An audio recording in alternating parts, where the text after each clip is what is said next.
ይህ አዋዜ ልዩ ሰበር ነው። እስራኤል ስጋት ገባት። በርካታ የእስራኤል ምንጮች ለሲኤንኤን እንደነገሩት የእስራኤል ስጋት ፕሬዚደንት ዶናልድ ትራምፕ ሁለቱ አገራት ኢራን ላይ ጦርነት ያወጁባቸውን ቁልፍ ምክንያቶችን እልባት ባላገኙበት ሁኔታ ከኢራን ጋር ስምምነት ሊፈራረሙ ይችላሉ የሚል ነው። ምንጮቹ አበክረው እንደተናገሩት የኢራንን የኒውክሌር ፕሮግራም በከፊል የሚተውና የሚሳኤሎቿንና ለሺያዊ የተጋትሮ ተራዳ ያላትን ድጋፍ ፈጽሞ የማይነካ ስምምነት ከተፈራረሙ እስራኤል ጦርነቱን ያልተጠናቀቀ አድርጋ ትቆጥረዋለች።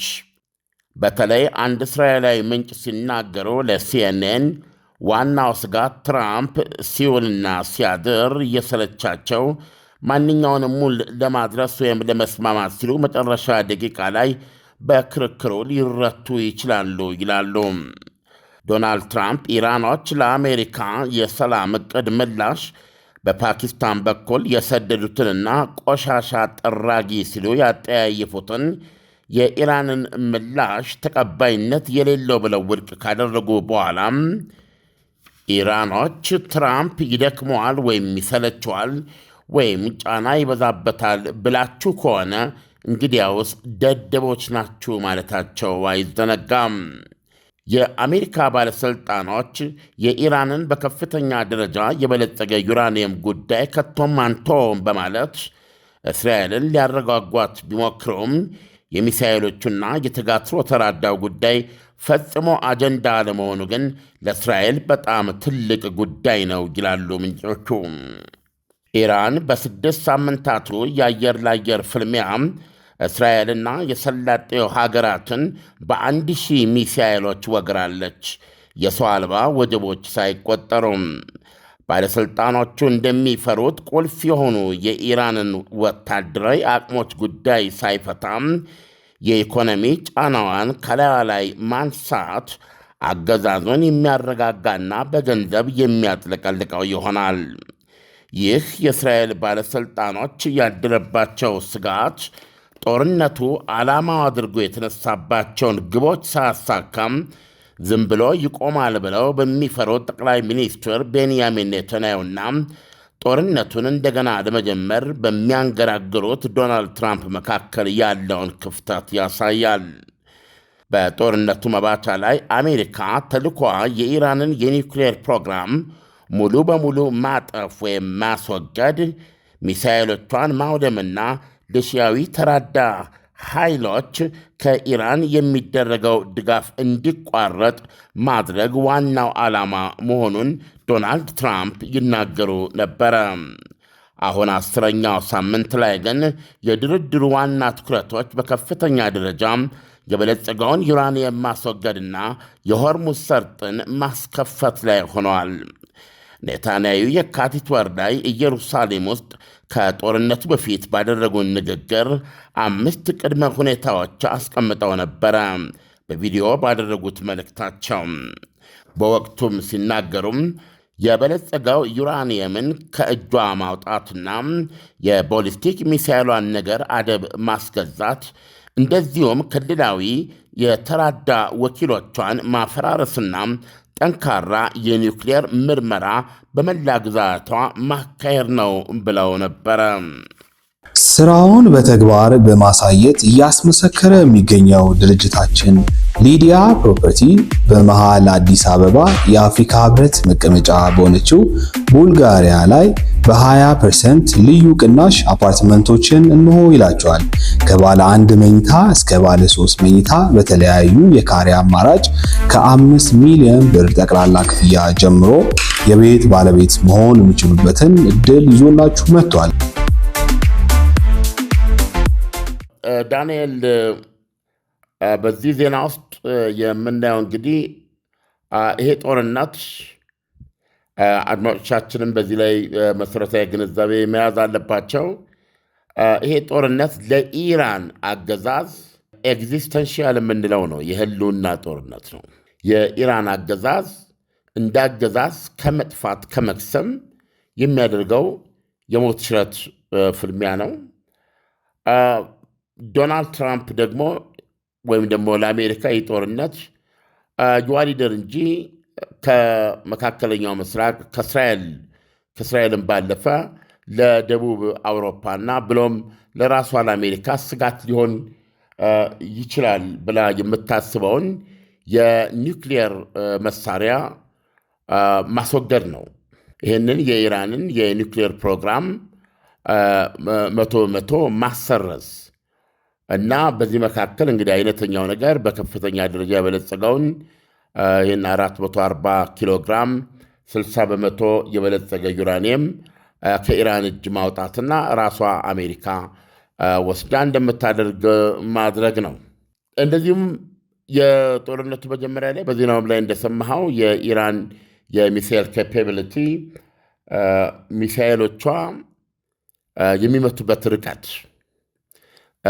የራሷን ግዛት ከመከላከል ባለፈ በቅርብና በሩቅ ያሉ ኃይሎች ላይ ጥቃት መሰንዘር የሚያስችላት ኦፈንሲቭ ሚሳኤል እንዳይሆን ርቀቱን የቴክኖሎጂ ብቃቱን ርቀቱን ማጠብ እንደገና ደግሞ የምርት ደረጃውን ብዛቱንም እንደዚሁ መገደብ የሚሉት ሲያነሷቸው የነበሩ በግልጽ ይነሱ የነበሩ ናቸው። ከጦርነቱ መጀመር በፊት ጦርነቱም ሲጀመር እነዚህ ነበሩ ነጥቦቹ።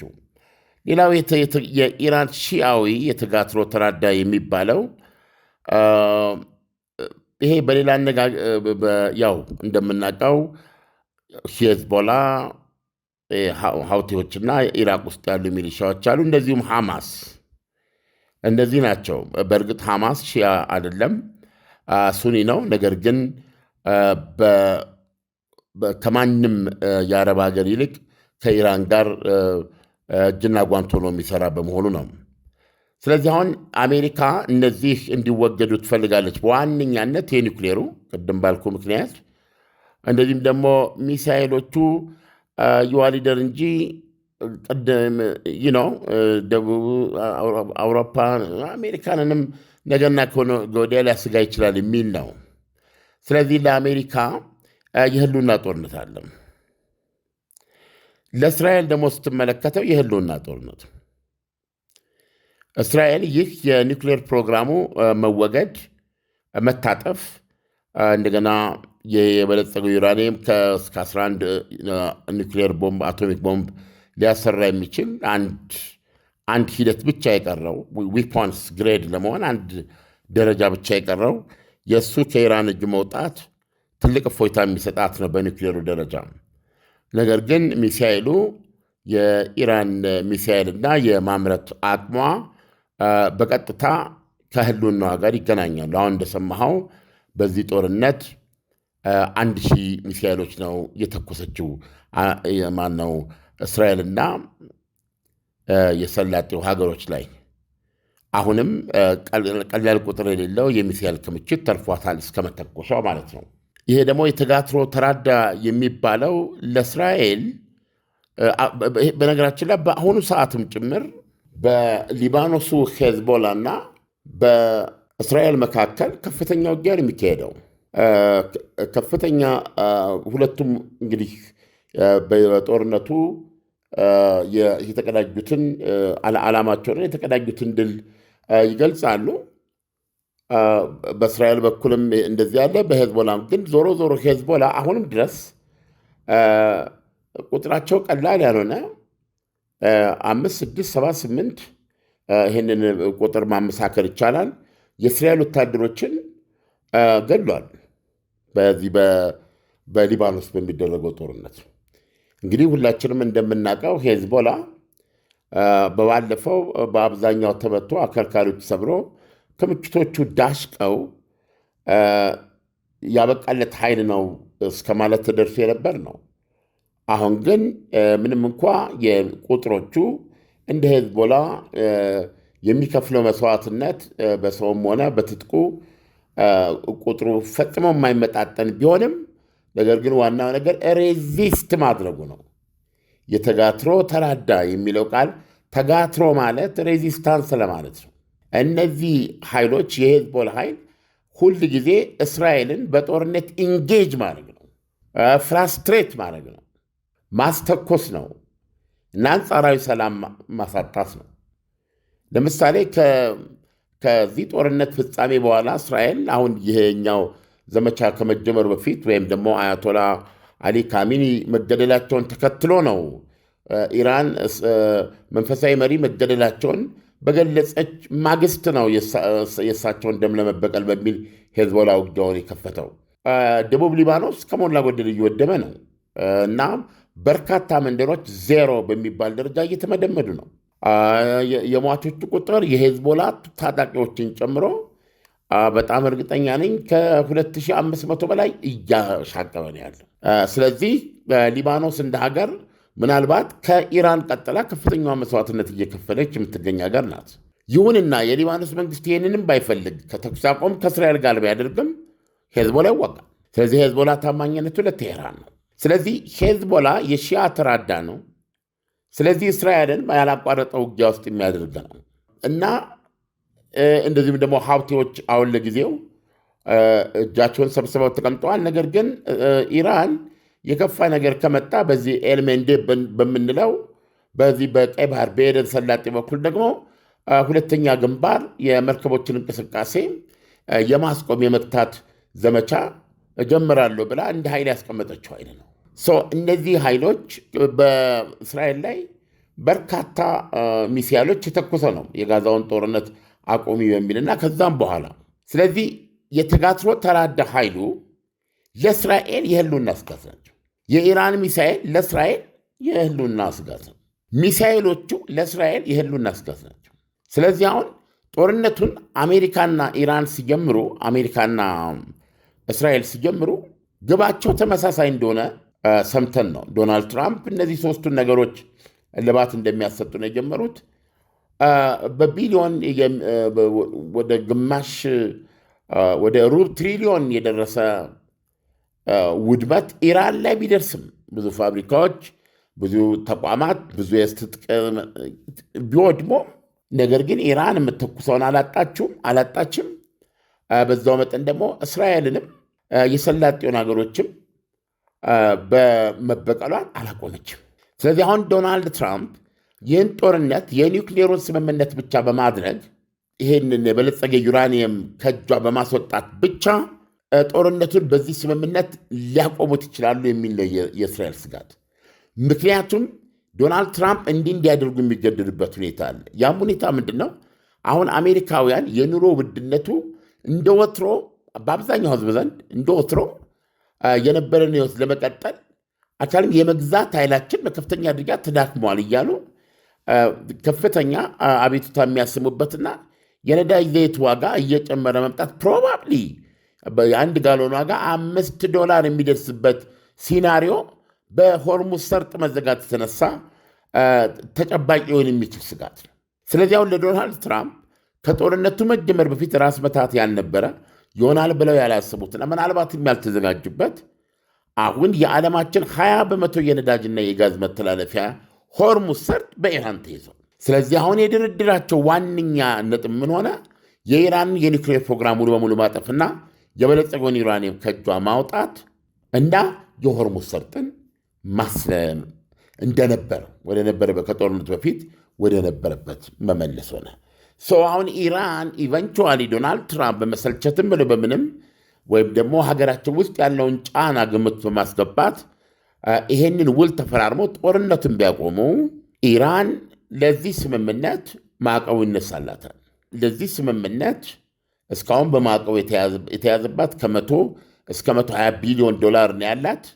ዶናልድ ትራምፕ አሁን እንደሰማው የእስራኤሎቹን ስጋት የሚሳይሎቹን ጉዳይና የተጋትሮ ተራዳውን ጉዳይ እያነሱ ስላልሆነ ሙሉ በሙሉ ሊለቁት ይችላሉ ማለት ነው። ሙሉ በሙሉ ስምምነት እንደተደረሰ በመቁጠር ስለዚህ ያ ማለት አንደኛ የኢራን አገዛዝ በድርድሩ ላይ ዋነኛ ነጥብ አድርጎ ያስቀመጠው ሌላው ነገር እስራኤልም ሆነ አሜሪካ በተናጠልም ሆነ በጣምራ አገዛዙ ላይ ዳግም ወታደራዊ ጥቃት እንደማይከፍቱ ዋስትና የሚጠይቅ ነው። ስለዚህ ዶናልድ ትራምፕ ይህን ስምምነት ለማግኘት ገፍተው ከሄዱ እስራኤል በዚህ ጦርነት ወይም እሷ ያልተጠናቀቀ ልትለው በምትችለው ጦርነት የተነሳ እንድትስማማ ልትገደል ትችላለች። አልገደድም ካለች ደግሞ ከአሜሪካ ጋር የፖሊሲ ልዩነት ታደርጋለች ማለት ነው። ስለዚህ የራሷን ኦፕሽን በመያዝ ጦርነቱን የራሷን ዓላማ የሚሳኤሉ ጉዳይና የተጋትሮ ተራዳው ጉዳይ መፍትሄ እስኪያገኝ ድረስ በግሌ እቀጥላለሁ የሚል አቋም ልትወስድ ትችላለች። ይሄ ደግሞ አሜሪካ በጣም ትልቅ አጋሯ ነች እንግዲህ እና ከባድ ውሳኔን የሚሆነው በእስራኤል በኩል ቢሆንም እስራኤል የህልውና ጉዳይ ሆኖ ይህንን እንድትወስድ የምትገደድበት ሁኔታ ከተፈጠረ ፕሮባብሊ ዲል ላይኖር ይችላል ማለት ነው። ኢራኖች የሆርሙዝን ሰርጥ እንከፍታለን፣ ይህን የኒውክሌር ፕሮግራማችንን እናጥፋለን።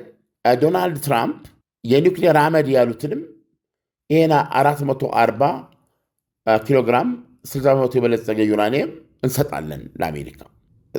በምትኩ ደግሞ ጦርነቱ እስከ ሊባኖስ ነው እንዲቆም የሚፈልጉት።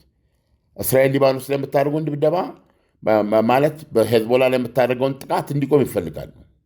ስለዚህ ሁለተኛ እስራኤልና አሜሪካ ድጋሚ እንደማይመቷት በሜካኒዝም ያለው በተባበሩት መንግስታት ጸጥታ ጥበቃ ምክር ቤት የሚገባበት ሌሎች ኃይሎችም የሚገቡበት እና እንደ ሀገር ሁለቱ ከዚህ በኋላ የሚኖራቸው እንግዲህ በድርድር ብቻ እንጂ እጃቸውን ኢራን ላይ እንደማያነሱ ዋስትና መስጠትን ትጠይቃለች። በዚህ ድርድር ላይ አሁን እስራኤል ይሄንን እኔ አላደርግም፣ ምክንያቱም የኔ የህልውና ጉዳይ ነው፣ እነዚህ ሁለቱ ውይይት አልተደረገባቸውም፣ ስለዚህ እኔ ሚሳኤሎችን መምታት አለብኝ፣ የተጋትሮ ተራዳውንም በተመለከተ የራሴን እርምጃዎች መውሰድ አለብኝ ብላ ብትገነጠል ኢራኖች ስምምነቱን ላያደርጉ ይችላሉ ማለት ነው። ስለዚህም ከቻሉ የሆርሙዝ ሰርጥን አንለቅም የሚል አቋም ሊይዙ ይችላሉ። ኦኬ፣ ለዚህ መፍትሄው ዶናልድ ትራምፕ ወታደራዊ እርምጃ መውሰድ ነው ብንል አሁን ለሲኤንኤን እየነገሩ ያሉት የእስራኤል ምንጮች ከፍተኛ ምንጮች ናቸው። እነዚህ ምን እየነገሩ ነው? በጀርባ ዶናልድ ትራምፕ ሪላክተንት ናቸው ወደ ጦርነቱ ለመመለስ፣ ወደ ጦሩ ለመመለስ በጣም ያንገራገሩ ናቸው የሚል ነው። ስለዚህ በእስራኤሎች በኩል ይሄ ስጋት እንዳለ ነው ዛሬ በስፋት ያቀረቡት። አንድ ማሳያ በጣም የሚገርም አሜሪካ ለኢራን የላከችውን የሰላም እቅድ ምላሽ 4 ቀን ያሉት፣ እኔ 3 ቀን ነበር ያልኩት። 4 ቀን ካስጠበቁን በኋላ በ10 ደቂቃ ማለቅ የሚችለውን ነገር አሉ እና ሲመጣ አንብቤ አልጨረስኩትም፣ ገና ወገቡ ላይ ነው የተውኩት። ይሄን ቆሻሻ ጀስት ጋርቤጅ በማለት ነው እንትኑን ምላሻቸውን የኢራኖችን ምላሽ ያጣጣሉት ማለት ነው። 4 ቀን ጠብቄ ይሄንን የላኩልኝ ያሉት። ከዛ በኋላ ምንድን የሰጡ መግለጫ ታዲያ? አሁን እንግዲህ መቼም የኢስላማባድ ተከትሎ በተለይ ከዚህ የተኩስ አቁሙ ከ15 ቀን የተባለው እዚህ ደርሷል። ስለዚህ ዶናልድ ትራምፕ ምንድን ነው ያሉት? ከዚህ በኋላ የተኩስ አቁሙ በግሉኮስ ነው ያለው፣ በማሽን እርዳታ ነው በሕይወት ያለው። ዶክተሩ ለዘመዶቹ ምናልባት እንደ መትረፍ ዕድል ቢኖረው 1% ብቻ ነው በሚልበት ሁኔታ ላይ ነው የሚገኘው አሉ ዳንኤል። አሁን ለምን የተኩስ አቁሙ ጉዳይ አክትሟል አይሉም? ይሲ 1% ተስፋ ምን ማለት ነው? 1% ነው የተኩስ አቁሙ ተጠብቆ የመቆየት ዕድሉ 1% ነው አሉ። በሌላ አነጋገር 99% ተኩስ አቁሙ ፈርሷል ማለታችን ነው። ዶናልድ ትራምፕ የተኩስ አቁሙ ጉዳይ አብቅቶለታል ለምን አይሉም? እዚህ ውስጥ የምትመለከተው ሳይኮሎጂካል በዚህ አገላለጻቸው ተዳክሟል ወዘተ ቢሉም በመሰረቱ ግን አሁንም በልባቸው ውስጥ ልብ ግን አሁንም ኢራን እንደገና የሆነ ማስተካከያ አድርገው ሰውዬ ተገፍተዋል፣ ጫፍ ደርሰዋል ብላ ቢያንስ ይሄንን የኒውክሌር ስምምነት እንድትሰጣቸውና እንዲገላገሉ የሚፈልጉ መሆኑን የሚያሳብቅ ነው እንጂ የተኩስ አቁም ስምምነቱ ተኩስ አቁሙ ከተደረገበት ምክንያት አንጻር ሲታይ ከሞተ ቆይቷል። ስላልተቀበረም ሬሳው ይሸታል ማለት ትችላለህ። ስለዚህ ይሄ መሆኑ እስራኤሎች ላይ ከፍተኛ ስጋት እንደፈጠረ እያየን ነው። ዳንኤል ዓለም እስራኤል ከምትፈልገው ስምምነት ውጪ አሜሪካና ኢራን ስምምነት ላይ ቢደርሱ በቀጣይ እስራኤል ምን አይነት ነገሮችን ልታደርግ እንደምትችል ብትነግረን። በማያጠራጥር ሁኔታ በአሜሪካና በእስራኤል መካከል ከፍተኛ የፖሊሲ ልዩነት ይነሳል ብዬ ነው የማስበው። ምክንያቱም ምንም እንኳ እስራኤል እስራኤልና አሜሪካ እጅና ጓንት ቢሆኑም ነገር ግን የእስራኤል የህልውና ጉዳይ ነው አይደለም። እንደ ሀገር ደግሞ የኢራን ሚሳኤል ለእስራኤል ስጋት ነው። በተመሳሳይ ሁኔታ የተጋትሮ ተራዳውም እንደዚሁ ለእስራኤል ስጋት ነው። ቤዚካሊ ከህዝቧ ደህንነት ከሰላሟ አንጻር ስጋት ነው። አሁን ይህን ስናገር በመደገፍ ባለመደገፍ አይደለም። እውነቱን ለመናገር በኢራንና በእስራኤል መካከል ያለው ነገር ከዚህ በፊት በሌላው ውይይት አንስተነዋል። ኢራን እስራኤል መጥፋት አለባት የሚል ፖሊሲ ስታራምድ ይህንም ፖሊሲ መቀየር አለብሽ በሚል አሁንም የኢራን አገዛዝ አልተጠየቅም።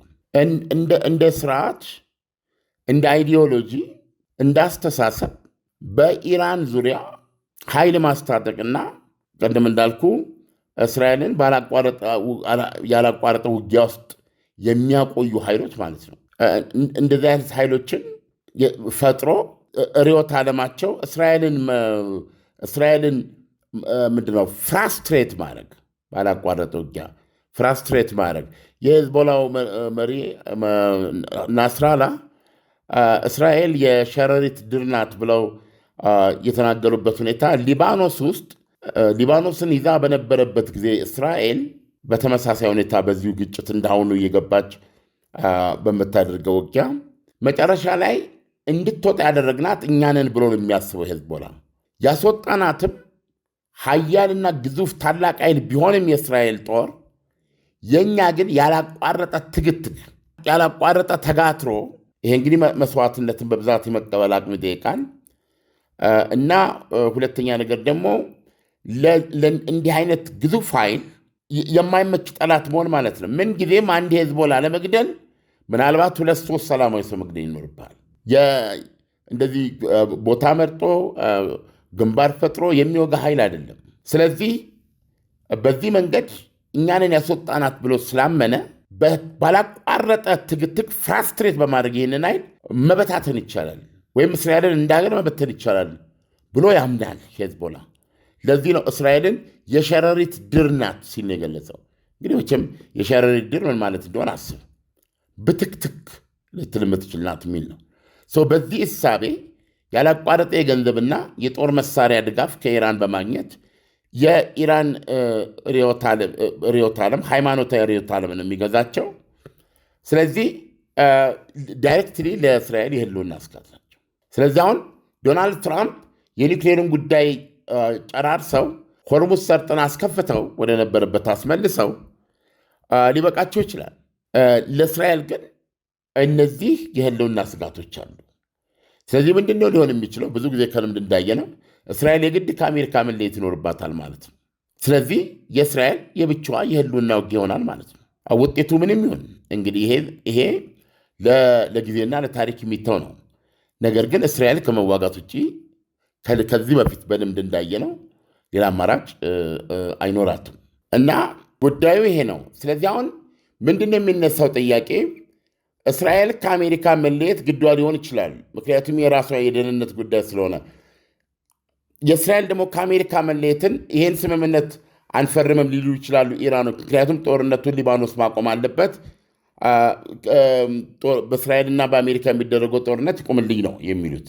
ስለዚህ እስራኤልንም ባላካተተ ሁኔታ ስምምነቱን አንፈርምም የሚል ሁኔታ ሊፈጥሩ ስለሚችሉ ለእስራኤሎች አሳሳቢ ነው። ምናልባት ደግሞ ከአሜሪካ ጋር ካላቸው ወዳጅነትና በተለይ ዶናልድ ትራምፕ እስራኤል በከፍተኛ ደረጃ ፕሮ እስራኤል ብላ የምጠራቸው መሪ ናቸው።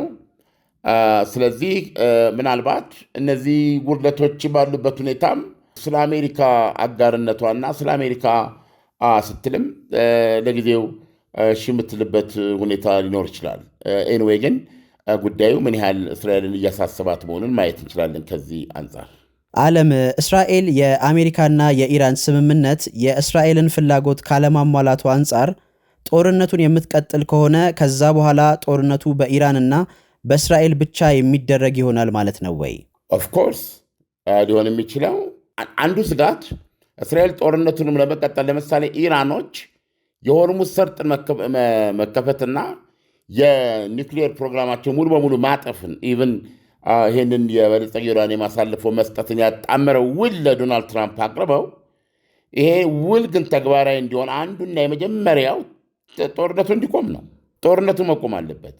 ጦርነቱ ሊቆም የሚችለው አሜሪካና እስራኤልም በዚህ ሲገዙ ነው ማለት ነው። አለበለዚያ አሜሪካ ጦርነቱ እንዲቆም ተፈራርማ እስራኤል ካልተፈራረመች ኢራኖች እነዚህን ኮንሴሽንስ የሚያደርጉበት ምክንያት አይኖርም ማለት ነው። ለምን? እስራኤል ነገ ጦርነቱን ልትቀጥለው ትችላለች ማለት ነው። ስለዚህ እነሱ የሚያያይዙት ጦርነቱ አይደለም በኢራንና በእስራኤል በኢራንና በእስራኤልና በሊባኖስ መካከል ያለውም የግድ መቆም አለበት ነው የሚሉት። ያቀረቧቸው የሰላም እቅዶች እስካሁን የሚያቀርቧቸው እነዚህ ናቸው። ስለዚህ ደግሞ ዶናልድ ትራምፕ ይችን ውል ማግኘት ከፈለጉ እስራኤል ላይ ያልተገባ ጫና ሊያደርጉ ይችላሉ እና ሁለቱ ደግሞ ብዙ ርቀት የመጡ ስለሆኑ ፕሮባብሊ እስራኤል በዚህ ሁኔታ ውስጥ የስምምነቱ አካል ለመሆን ከተገደደች፣ ምክንያቱም አሜሪካ ትልቅ አጋሯ ነች፣ ያው እንደሰማው ያልተጠናቀቀ ጦርነት ይሆናል ማለት ነው። ሙሉ በሙሉ ስጋቷን ለማስወገድ ያልቻለ ኦፍኮርስ የኒውክሌር ስጋቷን ያስወገደ ብቻ ይሆናል ማለት ነው። ዓለም በአሜሪካና በኢራን መካከል የሚደረገው ስምምነት የእስራኤልን ጥያቄዎች ያሟላ የሆነ እንደሚሆን ከአሜሪካ አንዳንድ መግለጫዎች ሊሰጡ ይችላሉ ወይ? እስካሁን በምናየው ሁኔታ ዶናልድ ትራምፕ ቅድም ጦርነቱ ከመጀመሩ በፊት አንስተውት ነበረ። በጄኔቭ ድርድር ላይም በደብዳቤ ውጭ ጉዳይ ሚኒስትር አባስ አርጋቺ ሳይከፍቱት ወደ ዋይት ሃውስ የተመለሰ ደብዳቤ አለ። ያ ደብዳቤ ቅድም ያልኩ የኢራንን የሚሳይል ኬፓቢሊቲ የሚመለከት ነው። ሰልፍ ዲፌንስ የራሳችሁን ግዛት ለመከላከል ብቻ እንጂ ከራሳችሁ ግዛት ውጪ ጥቃት ልታደርሱ የምትችሉበት መሆኑ፣ ስለዚህ ርቀቱ እስከ 1200 ኪሎ ሜትር በታች እንዲሆን ይህ እንኳ በይፋ ባይሉትም በብዛት ሲጠቀስ የተሰማ ቁጥር ነው። እነዚህም ደግሞ ይሄም ሆኖ ለራሳችሁ ለሰልፍ ዲፌንስ ብቻ የምታመርቱት ኬፓቢሊቲ በዛ ደረጃ ተገድቦም የምርታችሁ ብዛት ክምችትም እንዲሁ ገደብ ሊጣልበት ይገባል የሚል ነው ሚሳኤላቸው ላይ። የተጋትሮ ተራዳው ጋር ደግሞ የተጋትሮ ተራዳ የሚባለው ነገር ማፍረስ አለባቸው። እዚህ ሄዝቦላ ብሎ ነገር የለም። ኢራቅ ውስጥ ያሉ የሚሊሻ ብዙ ሚሊሻዎች አሉ። ሂዝቦላ የሚባል አለ ራሱን ችሎ፣ እሱ የሚባል የለም። እዚህ ሀውቲዎች ጋር የምታደርጉት ይሄ ሺአዊ ተራዳ መቆም አለበት። የምታደርጉት ግንኙነት ተከትሎ ደግሞ ይደረግ የነበረው የገንዘብና የመሳሪያ ድጋፍ መቋረጥ አለበት የሚል ነው። ይህንን በተመለከተ ኢራኖች እንግዲህ እስካሁን በጦርነቱ መሃል የሰጡት ምላሽ ምንድን ነው? የተጋትሮ ተራዳ ሁለት ኃይል አይደለም። በቃ ሂዝቦላ ኢራን ሂዝቦላ ነው እና ሀውቲ ኢራን ሀውቲ እንደዚህ ነው እና ፈጽሞ እዚህ ላይ አንደራደርም በማለት ያንን ደብዳቤ ሳይከፈት ነው የተመለሰው። ስለዚህ አቋማቸው አሁንም ኢራኖች በዚህ ላይ ነው ያለው ኢቨን ከዚህ ጦርነት በኋላ። ስለዚህ እስራኤል ይህ ጦርነት መቀጠል አለበት ብላ ነው የምታምነው። አሁንም ሊመቱ የሚችሉ የሚገባቸው ተቋማት አሉ። ፕሮባብሊ ደግሞ አገዛዙን ደግሞ እንደ አገዛዝ ሊያከስመው የሚችል ጥቃት ልናካሄድ እንችላለን። ይህም ውጤት መጨረሻ ላይ ወይ ህዝቡ ስልጣኑን ቴክኦቨር ያደርጋል፣ አለበለዚያ ደግሞ የተመታው ኃይል ያሉትን እነዚህ ነገሮች ተስማምቶ ይቀበላል የሚል ነው። በእስራኤል በኩል ጦርነቱ ሙሉ በሙሉ ማለቅ አለበት የሚል ነው አቋሙ። ደጋገም ነው። ዶናልድ ትራምፕ ግን ይሰለቻቸዋል። ስለዚህ ሆርሙዝ ሰርጥን አስከፍተውና የኒውክሌር አመድ የሚሉትን አሰፍረው ዞር ሊሉ ይችላሉ የሚል ነው ስጋታቸው።